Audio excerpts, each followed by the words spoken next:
ഗന്ധതൈലങ്ങൾ മുതൽ സ്വർണ്ണാഭരണങ്ങൾ വിൽക്കുന്ന കടകൾ വരെ സജീവമായിരിക്കുന്നു. അങ്ങകലെ കടലിന് മുകളിൽ ഇരയെ തേടി വട്ടമിട്ട് പറക്കുന്ന പരുന്തുകൾക്കൊപ്പം ഫിഷിംഗ് ബോട്ടുകൾ തിരമാലകളെ മുറിച്ച് മുന്നോട്ട് കുതിക്കുന്നു. നമ്മളിപ്പോൾ നിൽക്കുന്നത് 1964-ലാണ്. ഈ കാലഘട്ടത്തിൽ ഇന്ത്യയിൽ ഇത്രയും തിരക്കുള്ള ആ നഗരം ഏതായിരിക്കും? അതെ, അതുതന്നെ ധനുഷ്കോടി.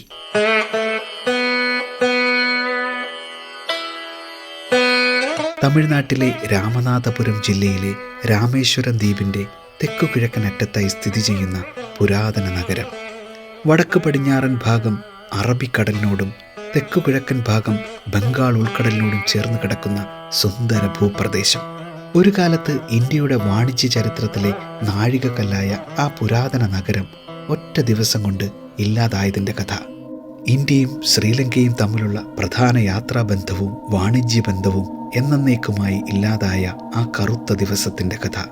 ഇന്നുണ്ടായിരുന്നെങ്കിൽ ഒരുപക്ഷെ നമ്മുടെ തലസ്ഥാനമായ ന്യൂഡൽഹിയേക്കാൾ പ്രാധാന്യം ലഭിക്കേണ്ട ധനുഷ്കോടി എന്ന വാണിജ്യ നഗരം ഒരു പ്രേത നഗരമായി മാറിയതിൻ്റെ ഞെട്ടിപ്പിക്കുന്ന കഥ.